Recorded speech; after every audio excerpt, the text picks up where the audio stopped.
प्रेम से बोलिए शंकर भगवान की जय। माता गौरा पार्वती गणपत लाल की जय। हर हर महादेव। गुरु भाई बहना, मैं एक कथा सुनाने जा रही हूँ। इस कथा को पूरा सुनिए और ये रहस्य जानिए। हर हर महादेव। देखिए भैया दीदी, यदि मेरा कथा अच्छा लगे तो एक लाइक कर दीजिएगा। कमेंट बॉक्स में हर हर महादेव जय शिव गुरु जरूर लिख दीजिएगा। तो चलिए बिना देर किए हुए कथा की ओर बढ़ते हैं। देखिए गुरु भाई बहना, एक नगर में भीमसेन नाम के एक राजा रहते थे और कमलावती नाम का एक रानी।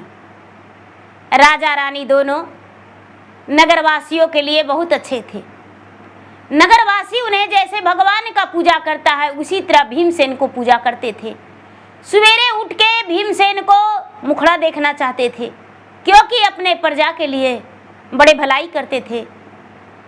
प्रजा के लिए कोई दुख दर्द वो अपना समझते थे। रानी भी प्रजा को पुत्र मानती थी। धीरे धीरे समय व्यतीत हो रहा था, लेकिन दुख की बात तो ये है कि राजा निसंतान थे। राजा का आधी उमरिया ढल गया था, लेकिन राजा का कोई गम नहीं था कि मेरा संतान नहीं है। एक गुरु भाई बहना, एक दिन के बात है कि एक भिखारिन बुढ़िया थी। वो भीख मांग रही थी और उसका बोरिया में अन्न था। वो सर पे बोरी लेकर भीख मांग रही थी कटोरे में। मांगते मांगते चारों ओर मांगी, लेकिन राजा की द्वार पे नहीं गई। रानी कमलावती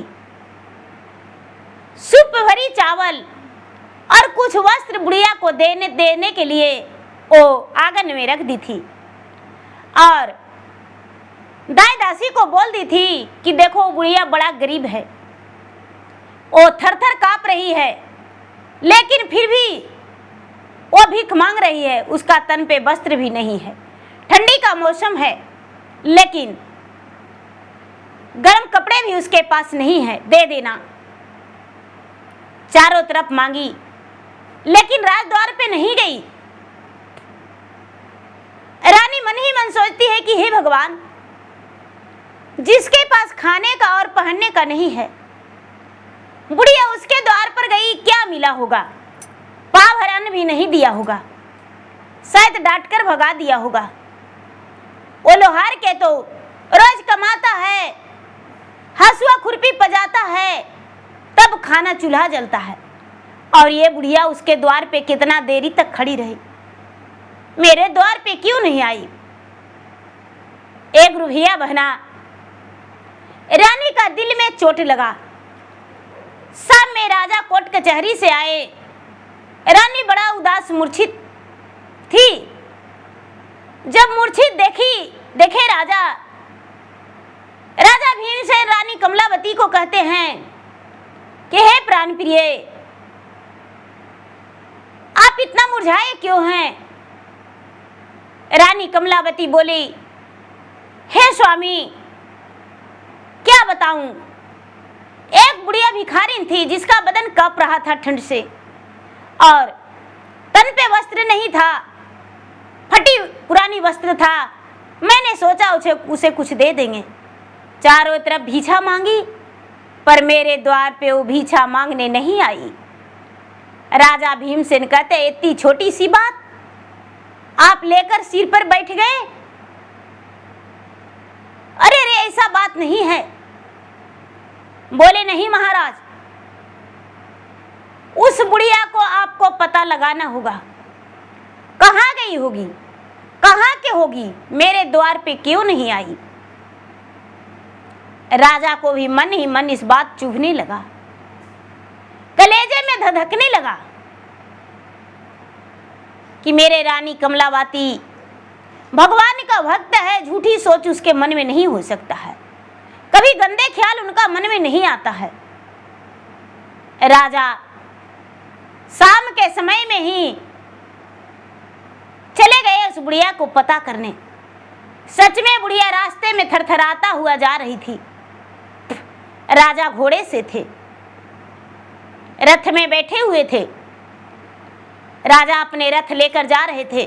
बुढ़िया को देखकर राजा रथ रोक दिए और जाके रास्ते में आगे खड़ा हो गए राजा भीमसेन और बुढ़िया से आग्रह करते हैं कि हे माता जी, आपका अन्न आपके सिर पे भारी लग रहा होगा, आप मेरे रथ में रख सकते हैं और बैठ सकते हैं, आपको हम पहुंचा देंगे। बुढ़िया बोली, हे महाराज, आप कहीं बड़े लोग, मैं एक भिखारिन बुढ़िया, आपके रथ में हम कैसे बैठ सकते हैं? नहीं नहीं, आपके रथ में हम बैठने योग्य नहीं हैं। फिर भी राजा बुढ़िया को सिर का मोटरी उतारने लगे तो बुढ़िया धक्के देकर कहती है कि हे राजन, मैं एक भिखारिन जरूर हूँ, लेकिन मेरे घर पे चलकर देखो, मेरा 7 पुत्र है, 7 बहुएं हैं, पोता पोती से घर भरा हुआ है। भले ही मुझे रोटी नहीं देता है, सातों अपना कमाता खाता है, लेकिन मैं निसंतान नहीं हूँ राजन, और तुम तो निसंतान हो। जो निसंतान होता है उसका जीने का कोई हक नहीं होता है, राज्य चलाने का योग्य नहीं होता है, क्योंकि उसके कुल में कोई संतान नहीं है। धन तो तुम्हारे पास है राजन, लेकिन संतान नहीं है, और तुम्हारे दरवाजे पर कोई भी भिखारी भीख नहीं मांगेगा, अन्न नहीं लेगा। एक कुत्ता भी रहेगा ना, वो भी तुम्हारे द्वार का रोटी नहीं खाएगा। एक कौवा भी रहेगा, भूखा रह जाएगा, लेकिन तुम्हारे घर का रोटी नहीं खाएगा, क्योंकि उसका भी संतान की प्राप्ति नहीं होगा। तुम्हारे द्वार का रोटी खाएगा तो तुम्हारे जैसा निसंतान रहेगा। राजा कहते हैं कि हे माते, आपने तो बहुत बड़ी बातें कह दिए माते, तो मैं क्या करूं? मैं तो संतान के लिए कभी सोचा ही नहीं कि मुझे संतान नहीं है। अब एक भिखारिन बुढ़िया के बात राजा दिल पर लगा लिए दीदी कि हे भगवान, इतनी बड़ी बात ये माता ने मुझे कह दिए। हाथ जोड़ के राजा आग्रह करते हैं पांव पकड़ के कि हे माते, संतान होने का कोई मुझे उपाय बताइए। मैं तो सोचा कि पूरे प्रजा मेरा संतान की बराबर है। बुढ़िया भिखारिन बोली, हे राजन, संतान की बराबर है पर तुम्हारा संतान नहीं है। छोटी मुंह बड़ी बात मुझे कहना नहीं चाहिए, लेकिन मैं आपको सुना रहा हूं। कभी भी गंगा में जो जल बहता है बहता ही चला जाता है, अस्थायी नहीं रुकता है। कुआं में जो पानी है वही अस्थायी रहता है, थोड़ी सी भी रहेगा लेकिन कुआं में पानी जरूर रहेगा। जो प्रजा है वो प्रजा ही कहलाएगा, तुम्हारा पुत्र नहीं बन सकता है, और तुम्हारा पुत्र रहेगा वो अस्थायी रहेगा, तुम्हारे पास रहेगा। किस मिट्टी के बने हो राजन? राजा इस बात को सोच के दीदी आंसू टपकाने लगे और कहते हैं माता, कोई उपाय बताइए। बुढ़िया भगवान की भक्त थी, भगवान की सेवक थी। बोली, बेटा ज्यादा तो कुछ नहीं हम कर सकते हैं, लेकिन जिस मंदिर में जाते हो उसी मंदिर में हाथ जोड़ के भगवान से आग्रह करना, भगवान तुम्हारा पुकार सुनेंगे, जो भी कहेंगे वो सुन लेना। राजा लौट के रानी को सारी बातें बताए। रानी का जी धकधकाने लगा कि हाँ सच है कि मैं संतानहीन हूँ, मुझे कोई संतान नहीं है। ए गुरु भैया, ए गुरु बहना, देखिए क्या होता है। राजा जो थे, राजा रानी दोनों सुबह में उठकर ब्रह्म मुहूर्त में भोलेनाथ के मंदिर गए और भोलेनाथ के मंदिर जाके भगवान से अनुरोध किए, आग्रह किए कि हे भगवान, मैं संतानहीन हूँ, मुझे संतान दीजिए। भगवान राजा के आकाशवाणी किए कि तुम राजा हो, निर्मल जल पीते हो, क्या मेरा शिवलिंग का धोया हुआ जल पी सकते हो? राजा तुरंत शिवलिंग को धोया हुआ जल दोनों पति पत्नी स्वीकार कर लिए और पी गए। घर गए दीदी, कुछ ही दिन बाद रानी गर्भवती हो गई। रानी जब गर्भवती हो गई तो रानी बड़ा कष्ट में रहने लगी। 9वां महीना बीता, रानी एक पुत्र का जन्म दी। अब पुत्र का जन्म दी और अपना रानी कमलावती इस दुनिया छोड़कर चली गई। बस जी भर के अपने पुत्र को देखी और इस दुनिया को छोड़कर चली गई। राजा भीमसेन बड़े दुखी रहने लगे। अपने पुत्र को गोद में लेते, उसका सूरत निहारते और पुत्र को कहते, बेटा तूने जन्म लिया लेकिन मेरी पत्नी इस दुनिया से चली गई। राजा तनिक भी देर नहीं किए दीदी, राजा भीमसेन दूसरा विवाह कर लिए। राजा भीमसेन दूसरा विवाह कर लिए, दूसरी रानी आ गई और राजा अपने पुत्र को अपना पत्नी का गोद में सौंप दिए। जब दूसरी रानी गोद में लेती है कमलावती का पुत्र को, तो मन ही मन उसका लगता है कि हे भगवान, ये तो नाग है, मेरा कलेजा में अग्नि बरसाने वाला है, मेरा दुश्मन है और इसे गोद में दे दिए। इसी का पोषण पालन के लिए मैं इस घर में आया हूं। कोई बात नहीं, चलो मुझे तो अपना बनाना है। रानी धीरे धीरे धीरे धीरे उस घर में बस गई। गुरु भाई बहना, रानी का ज्यादा दिन नहीं हुआ, एक पुत्र जन्म ले लिया। 1 साल में एक पुत्र जन्म ले लिया। फिर से रानी 3 साल के बाद एक पुत्र और जन्म दे दी। फिर से रानी 3 साल के बाद एक पुत्र का और जन्म दे दी। 3 पुत्र हो गया और पहले से एक पुत्र था रानी कमलावती का, राजकुमार सूरज। राजकुमार सूरज पहले से भी पुत्र था, एगो सौतेला और 3 अपना पुत्र हो गया। अब भला अपना पुत्र है तो सौतेला को कौन भाव देता है, कौन उसे लाड प्यार करता है? देखिए दीदी, अब जो सूरज है वो जूठी रोटी, बासी रोटी, उतरन कपड़ा पहनने लगा और राजा भीमसेन भी पहला पुत्र को ध्यान नहीं देने लगे। धीरे धीरे समय बीतने लगा दीदी। भीमसेन का पहला पुत्र जो सौतेला था, जो पहली रानी का पुत्र था, वो गाय गोरू लेरू बकरी चराने लगा और अपना भोजन के तलाश खुद करता था। दूसरों को लेरू बकरी भी चराने लगा और अपना भोजन की तलाश करने लगा। गुरु भैया बहना, वो जब गैया चराने जाता था तो गैया चराता था लेरू बकरी, तो गैया के दूध वो गार के बेचारा पी लेता था। आता था तो बासी कोसी जूठन रोटी मिल जाता था, उसी से खा के गुजर करता था। धीरे धीरे समय बीतने लगा दीदी। कहते हैं कि जिसका ऊपर वाले बचाने वाले रहते हैं,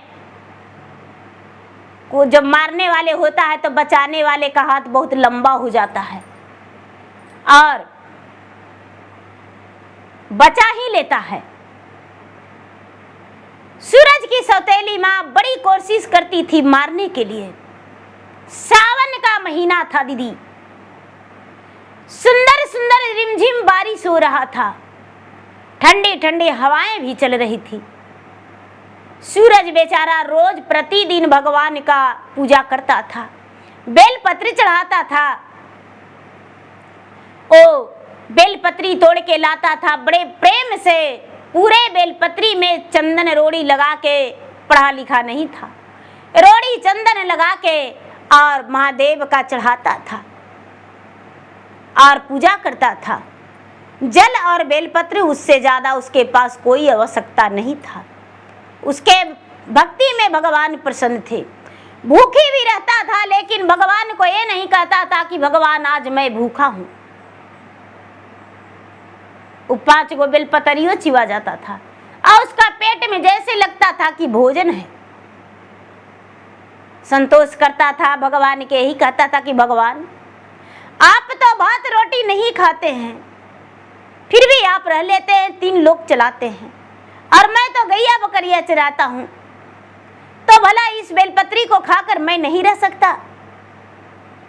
भगवान कोई बात नहीं, मेरा अपनी माँ तो इस दुनिया से चली गई है, सौतेली माँ है तो सौतेले जैसा व्यवहार करती है। एक गुरु भैया बहना, जब सूरज भी सियाना हो गया और तीनों पुत्र भी जब सियाना हो गया तो शादी का योग हो गया। सूरज जब शादी का योग हो गया, लोग कहने लगे राजा भीमसेन के कि राजा साहब अपने बड़ा पुत्र से लेरू बकरी तो जरूर चरवाए हैं, क्या अपने बड़ा पुत्र को ब्याह नहीं करेंगे? बोले हाँ करेंगे, लेकिन इससे कौन शादी करेगा? कौन राजा मुझे बेटी देगा अपने बेटे के लिए? मेरा बेटी से ब्याह कौन करेगा? कौन राजकुमारी आएगी? प्रजावासी सब लोग बोले कि नहीं, कैसे होगा, शादी तो होवे करेगा। इस बात को जब रानी को पता चला तो कलेजे पर मूंग दला गया। बिना चक्की के मने मन सोचती है कि यदि बहू रानी आ जाएगी तो पूरे राजमहल में हक जता लेगी। यदि हम इसे अपने घर से और राज्य से निकाल देंगे तबे बहुत अच्छा रहेगा। एक गुरु भैया बहना, रानी राजा से बोली स्वामीनाथ मेरा मैके से एक चिट्ठी आया है। राजा बोले क्या चिट्ठी में संदेशा है, लाइए पढ़कर देखते हैं। बोले महाराज ऐसा है कि मेरी माँ का तबीयत बहुत ज्यादा खराब है, क्या आप मेरे माँ को देख आएंगे? राजा बोले क्यों नहीं, भला मेरा ससुराल है, हम क्यों नहीं देख लाएंगे? देख लाएंगे। सावन का महीना था दीदी। राजा घोड़े सवार होकर एक चिट्ठी ले लिया हाथ में। रानी लिख कर दी और बोली कि ये चिट्ठी माँ को हाथ में दे दीजिएगा। रानी चिट्ठी लिखकर अपने पति को दे दी। राजा पढ़े नहीं, चिट्ठी लेकर अपना ससुरारी चल दिए। राजा जाते ही अपने सास को हाथ में चिट्ठी दे दिए। सास चिट्ठी पढ़ी तो उसमें लिखा हुआ था कि माँ अपने जमाई को कुछ दिन रोक लेना, कम से कम 2 दिन, यहाँ कुछ मुझे जरूरी काम करना है जिससे तुम्हारे बेटी का नसीब किस्मत बदल जाएगा। गुरु भैया बहना, ये बात सुन के सच में वहां सास कहती है बेटा मेरा तो प्राण नहीं बचेगा, आपका देखे बिना मेरा प्राण तरस रहा था। राजा कहते हैं कि माँ जी आपका दर्द मेरा दर्द, आपका दुख मेरा दुख, आप जैसे कहें वैसे हम करने के लिए तैयार हैं। गुरु भैया बहना,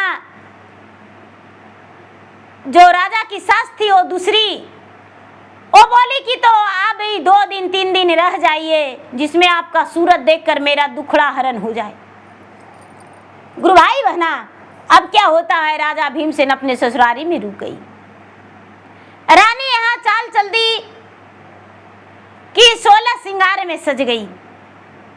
16 श्रृंगार में सज के आंगन में बैठी हुई थी। दाई दासियों को छुट्टी पर कर दी। राजकुमार इधर से गया, जो सूरज था वो गैया बकरी चरा के गया। आंगन में रानी बुलाई। जब रानी बुलाई तो सूरज गया, क्या कहती हो माँ? बेटा आज मेरा सूरत कैसा लग रहा है? बोला माँ आज बहुत सुंदर लग रही हो, आज तो लग रहा है कि नई नवेली दुल्हन हो। जिस तरह से आज सज सवर के और बैठी हो आंगन में, बड़ा अच्छा लग रहा है। पिताजी कहाँ हैं? बेटा, पिताजी तो कमरे में है। अच्छा माँ, हम पिताजी को आपकी सूरत निहारने के लिए जरा बुला देते हैं। आप तो एकदम बिल्कुल नई नवेली दुल्हन की तरह लग रहे हैं। रानी बोली, बेटा आपको तुम्हारे पिता का सरप्राइज देंगे, इसलिए तो सजी सवरी हुई सावन के महीना में। एक भैया बहना, देखिए क्या होता है। सूरज बेचारा कमरे में गया, जिस कमरे में उसके माँ सोती थी। रानी पीछे से गई। कभी उस कक्ष में दूसरी माँ को आने पर वो नहीं घुसा था और जोर जोर से चिल्लाने लगी। देखिए क्या होता है दीदी। होरियो में ले लई रानी हाथे, शंखा चूड़िया रे हाथे, शंखा चूड़िया जे, फरले हले चिरवा से चोलिया राम। मांग के सिंदूरवा रानी दिया, ले उतारी अरे दिया, ले उतारी जी, धर दिहले भारी राजानम राम। करेला रुधन महारानी जारा, से बेजारा वायर जारा, से बेजारा वाजी, मेरा बेटा लूटे लाई जाती आए राम।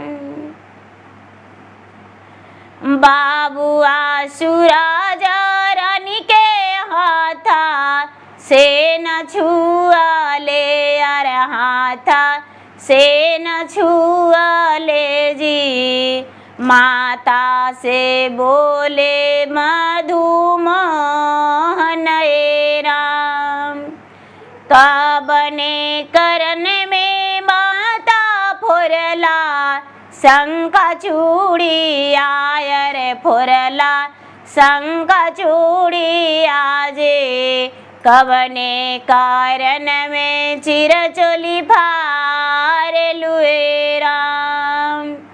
काबने करन में माता मीठा, लो सिंदूरा वायर मेटा, लो सिंदूरा वाजे, झूठे आछा रंगिया हमारा लगावलुए राम। एक भैया बहना बेचारा हाथ जोड़ के अपने माँ को कहता है मीठी आवाज में कि माँ, हम तो कुछ नहीं जानते हैं, हम तो आप में सटा भी नहीं। माँ क्यों चिल्ला रही हो बंद कमरे में, क्यों ऐसे किया? आखिर अपना शंखा चूड़ी फोड़ लिया। एक भैया बहना, रानी का तीनों पुत्र जो था छोटा छोटा था, सब दौड़ा, दरवाजा राजकुमार सूरज खोला, तीनों छोटे छोटे बच्चा लटक गया है अपने भाई में। एक तो बड़ा था, कुछ छोटा था, एक और छोटा था। कि मेरे माँ के साथ तूने क्या किया, मेरे माँ के साथ क्या किया? एक भैया बहना, अब राजा दूसरा दिन आए। जब दूसरा तीसरा दिन आए दीदी, रानी उसी तरह रही, नहीं तो चूड़ियां पहनी, नहीं सिंदूर लगाई। और राजा आए तो राजा के पांव में लकटक के रानी गरज गरज रोने लगी। राजा कहते हैं कि क्या हुआ रानी, आप आज तक आंख में आंसू लेकर नहीं आए थे, आज क्या हो गया, हमें बताइए। एक भैया बहना, रानी कहते हैं स्वामी क्या बताऊं, सबसे बड़ी इज्जत की सवाल है, प्रजा जानेगा तो न जाने क्या हो जाएगा, इसका टुकड़े टुकड़े प्रजा खा जाएगा मांस बना के। राजा कहते हैं कि हे प्राण प्रिय, आखिर बात क्या है, मुझे कुछ तो बता दीजिए। क्या बताऊं महाराज, समझ में नहीं आता है। आपका बेटा जो है मेरे साथ गलत व्यवहार करने का कोशिश किया, और जब हम इसके चंगुल में नहीं फंसे, पूरे चिल्लाने लगे तो मेरा वस्त्र फाड़ दिया, हाथ का चूड़िया फोड़ दिया, मांग का सिंदूर मेरा मिटा दिया और बोला कि यही सब तुम्हारा रुकावट है तो पिता के नाम का सिंदूर हटा दो, कलाई का चूड़िया हटा दो, हम नया चूड़िया पहना देंगे। और ना जाने क्यों मुझे बोला माँ सजो सबरो, सब चूड़ियाँ और साड़ियाँ लाके दिया था।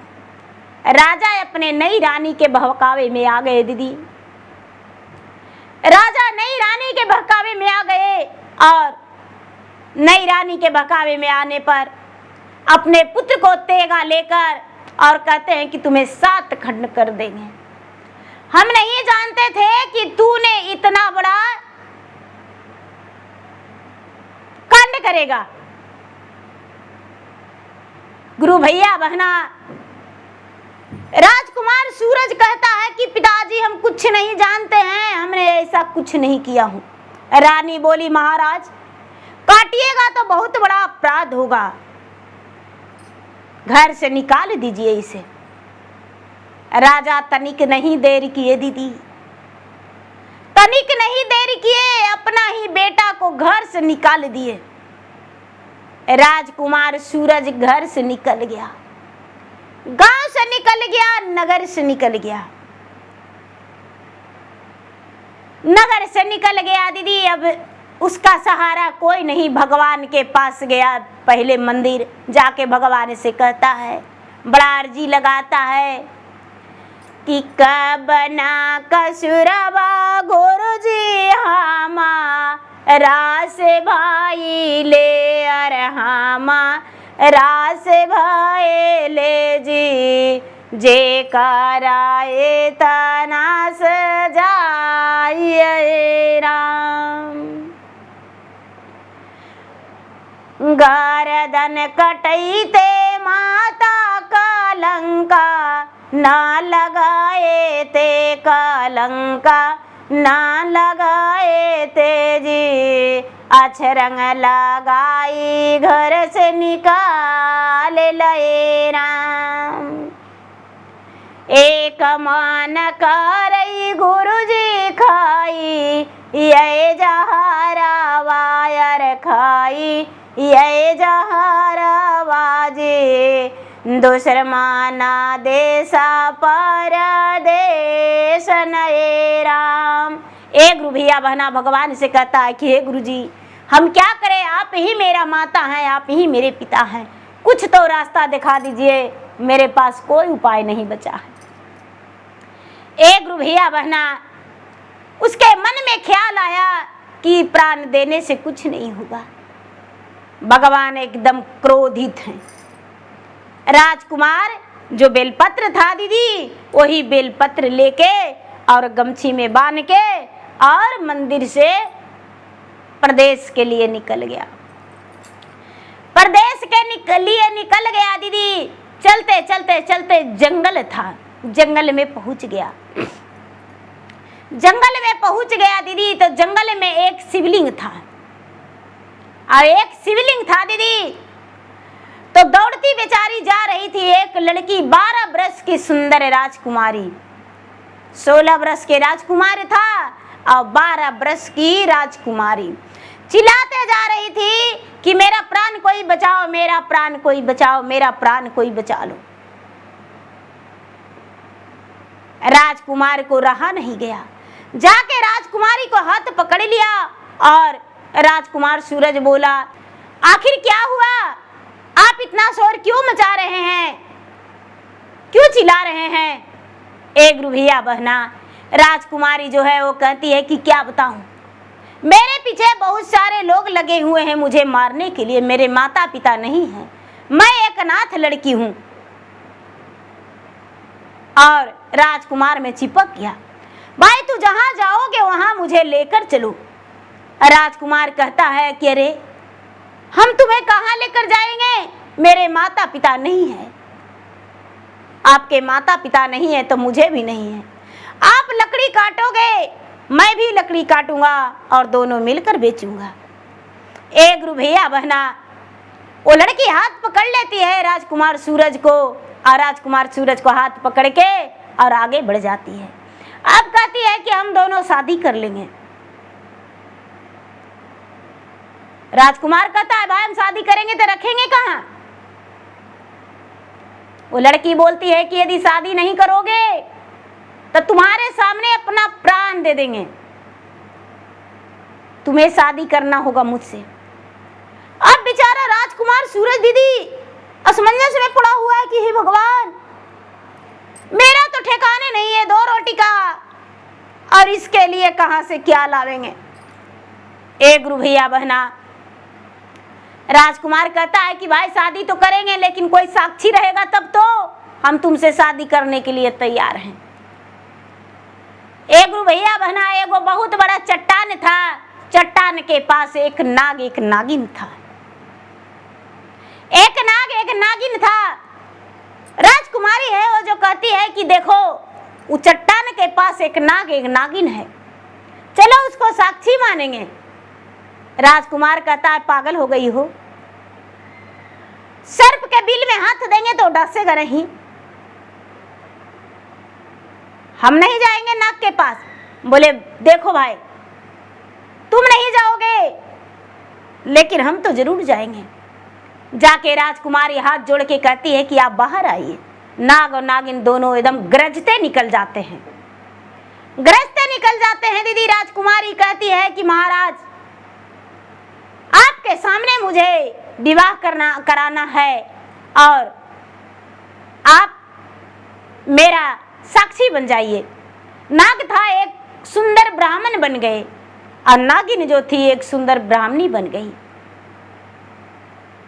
और दोनों के माता पिता भी बन गए। और उसी जंगल में तुरंत सत्य के मड़वा छवा गया। ब्रह्मा विष्णु महेश 36 कोट के देवता सब प्रकट हो गए। राजकुमार तो देखते ही देखते रह गया। बाजा सहनाइया ढोल गाजे बाजे सब बजने लगा। दीदी तरह तरह के फूल से भरी थाल एकदम सज गया।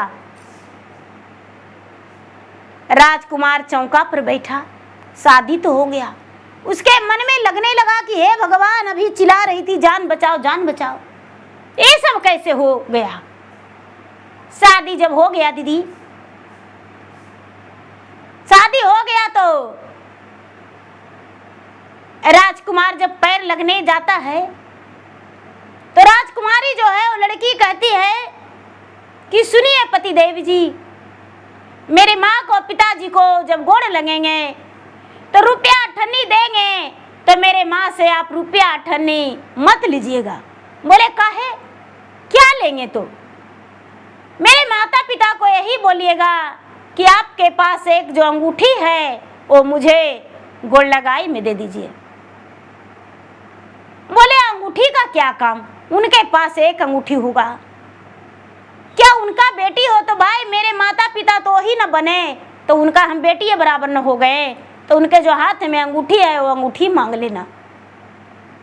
एक गुरु भैया बहना, राजकुमार जो है जब गोड़ लगा और वही नाग जो ब्राह्मण बने थे और नागिन ब्राह्मणी तो रुपया अठन्नी देने लगे गोड़ लगाई में, तो राजकुमार कहता है कि हे माताजी पिताजी, आपका जो हाथ में अंगूठी है वो अंगूठी मुझे दे दीजिए। नागराज कहते हैं कि पुत्र अंगूठी क्या करोगे? तो बस वही अंगूठी हमें चाहिए, हमें आपसे कुछ नहीं चाहिए। बोले ठीक है। अंगूठी उतार के दे दिए और बोले कि देखो बेटा, ये अंगूठी को अच्छे से इस्तेमाल करना और जब जरूरत पड़े तो मेरा याद कर लेना। बोले ठीक है। गुरु भाई बहना, गोड़ लगते ही दोनों का मिलन होते ही कहाँ गया मड़वा, कहाँ गया भतवान और कहाँ गया सब मने लोग परिवार सब कहाँ चले गए, एकदम जंगल हो गया फिर से। नाग नागिन वही चट्टान के पास चले गए। अब राजकुमार एकदम लगता है कि हे भगवान, ये मेरे पास साथ क्या हो रहा है, ये मेरे साथ क्या हो रहा है, अब हम क्या करें। राजकुमारी बोली घबराइए मत, जिनके पास कोई नहीं उसके साथ महादेव हैं। ये अंगूठी है ना, चलिए आगे, जहां फैल जगह देखेंगे वहां पर बैठेंगे। वो अंगूठी को राजकुमार से लड़की बोलवाई कि इसको अंगूठी को बोलिए कि है नाग की अंगूठी, यहाँ 12 बीघा में साफ सफाई हो जाए जंगल में। तो 12 बीघा में साफ सफाई हो गया, 1.25 बीघा में मेरा महल बन जाए, तो 1.25 बीघा में बीच में महल बन गया। बाग फुलवाड़ी लग जाए, कुआं तालाब हो जाए, मेरे घर में नौकर चाकर अन्न धन सब भर जाए। तो नौकर चाकर अन्न धन सब भर गया, घर में सब कुछ हो गया। दीदी राजकुमार सवेरा देखता है कि अरे ये सब कैसे हो सा रहा है मेरे साथ, ये सब सुख सुविधा मेरे साथ कहां से आया। एक गुरु भैया बहना जब कोहबर में राजकुमार गया है अपने पत्नी के साथ, बोला कि भाई क्या बात है और तुम कौन हो जो हमको सच बताओ। राजकुमारी बोली कि देखिए मैं एक नाग कन्या हूं, नाग का पुत्री हूं। मेरे पिताजी और माताजी इच्छाधारी नाग नागिन है, जो हजारों वर्ष तपस्या करने के बाद वो प्राप्त होता है। और मेरे माता पिता जब इच्छाधारी नाग नागिन है तो एक मनुष्य के साथ कैसे ब्याह हो सकता था, और सर्प के साथ हम कर नहीं सकते थे। उन्हीं का बीच में हम एक नाग कन्या जन्म ले लिए हैं और आपसे हम विवाह किए, बस यही बात है और कुछ नहीं। दोनों बड़े आराम से रहने लगे। दीदी जैसे ही राजकुमार घर से निकला था, घर से निकला दीदी, राजा जो थे, राजा का आधा शरीर कुत्ता हो गया और रानी जो थी एक कुतिया बन गई। आधा शरीर राजा का कुत्ता और रानी जो थी आधा शरीर कुतिया। राजा कुत्ता और रानी कुतिया, तीनों पुत्र जो थे, तीनों के साथ कुछ नहीं हुआ। राजा और रानी कुत्ता और कुत्ती बन गए। दीदी धीरे धीरे धीरे धीरे कुत्ता कुत्ती बन के और उसी जंगल में, उसी महल के आस पास भटकने लगे। उसी महल के पास आसपास भटकने लगे राजा और रानी दोनों। गंदी चीजें खाते और उसी महल के पास बैठ जाते। एक दिन राजकुमारी बोली, स्वामी देखिए ना, एक कुत्ता है जिसका आधा शरीर मनुष्य का है, पिछला भाग मनुष्य का है और आगे का भाग कुत्ता का है। एक कुतिया भी है, उस तरह तो नए प्रकार के है। राजकुमारी तो सारा लीला जान रही थी, भला उससे कौन कहता है कि वो नहीं जानेगी। एक गुरु भैया बहना राजकुमार ये दृश्य देखा तो कहता है कि अरे ऐसे कैसे हो सकता है, ऐसे कैसे हो सकता है, ये आधा शरीर इसका कुत्ता का है। एक गुरु भैया बहना उसके मन में ख्याल आया कि रोज बासी रोटी उसके पास गिरा देता था, वही कुत्ता और कुत्ती के पास जूठा रोटी और बासी रोटी गिरा देता था। और बेचारा पुजारी था, भगवान के बिना पूजा किए हुए भोजन नहीं करता था, सच्चे आत्मा से अपना भगवान का पूजा करता था। दीदी पूजा पाठ करके भोजन करता था, अपना हाथ से रोज उसे देता था। धीरे धीरे साल 2 साल हुआ दीदी, 3 साल हुआ, 4 साल हुआ, 5 साल हुआ, तो एक दिन अपना पत्नी से बोलता है कि हे प्राण प्रिय, क्या बताऊं, मेरा 3 भाई है। मेरी माँ तो सौतेला समझता था, लेकिन अपने भाई को जान से ज्यादा प्यार करते थे। क्या हम एक दिन अपने भाई के पास जाएं ए गुरु भैया बहना, जो बेचारी पत्नी थी वो तो सब कुछ जानती थी, नाग कन्या थी, बोली जाइए, लेकिन हम नहीं जाने वाले हैं। आई कुत्ता कुत्ती को रोटी खिलाते हैं, वो हम नहीं खिलाएंगे। पूरा जंगल में सब गंदगी खा के आता है, बगल में बैठ जाता है यहाँ पर, और हम इसे रोटी नहीं देंगे। बोला ठीक है। राजकुमार रथ सवार होकर दीदी अपने नगर में गया, तो नगर से पहले ही पता किया, तो पता चला कि मेरे माता और पिता एक कुत्ता बन गए हैं, पिताजी और माता भी कुतियां, आधा शरीर कुत्ता का, दोनों का ऐसे हो गया इस हाल। जो राजा का तीनों बेटा है वो बड़े बुरे हाल में है तीनों। राजपाट सब प्रजा दूसरे को हाथ में सौंप दिए हैं। जब राजकुमार घर के महल के में गया, राज के अंदर गया, तीनों भाई देखकर अपने भाई में लिपट गया। बोला भैया मुझे माफ कर देना, माँ ने तुम्हारे लिए साजिश किया था और हमें नहीं पता था, बाद में पता चला। लेकिन भैया आपके जाने के कुछ ही दिन बाद सारा धन संपत्ति में आग लग गया, माता पिता का इस हाल हो गया, और हमें तो खाने और पहनने का भी नहीं है। भैया किसी के घर गोरू चराते हैं तो किसी के घर जाके बर्तन धो देते हैं, दरमानी के काम करते हैं भैया, तब गुजर हो रहा है। भाई को ममता लगा, भाई को ममता लगा दीदी, तीनों को अपने पास लेकर आ गया। जब तीनों के अपने पास लेकर आ गया दीदी, तो कुत्ता और कुत्ती देखा तो हाँ पूरा भूकने लगा। उसे लगा कि चलो मेरा बेटा को मेरे पास ला दिया, मिला दिया। जाके राजकुमार सूरज कहता है कि पिताजी माताजी कैसा लग रहा है ये कुत्ता के रूप लेके। पूरा जोर से भूका कि जैसा किया वैसा पाया। कैसा लग रहा है? गुरु भैया बहना, कितना कोशिश किया राजकुमार, लेकिन राजा और रानी का जीवन नरक बन के ही रह गया। तीनों भाई को राजकुमार अपने पास रखा, तीनों को शादी ब्याह कर दिया दीदी, और तीनों अपना कमाते खाते रह गया। लेकिन राजा और रानी उसी जंगल में कुत्ता के रूप लेके भटकते रह गए। कभी उनका शरीर मनुष्य का नहीं हुआ, आधा शरीर मनुष्य का और आधा शरीर कुत्ता का। जब उन दोनों का मृत्यु हुआ दीदी, तो नरक बास मिला, कभी स्वर्ग की प्राप्ति नहीं हुआ। नरके नरक, गंदे नाली के कीड़े बेंग सब बन के रह गए दीदी, कभी मनुष्य तनु से नहीं मिला। तो देखिए गुरु भाई बहना, जो कुकर्म करता है उसे अच्छे दिन नहीं देखने के लिए मिलता है। जो अच्छे कर्म करते हैं मर जाने के बाद भी उसे अच्छे दिन मिलते हैं, अच्छे मिलते हैं। तो गुरु भैया बहना, कभी गलत सोच नहीं होना चाहिए। सौतेला है तो क्या, वो भी संतान है। जब माँ का प्यार देंगे तो भी मुझे समझेगा कि हाँ मेरी माँ है। सौतेला है तो क्या, गोद में बिठाएंगे तो नहीं बैठेगा, ऐसा हो सकता है? नहीं।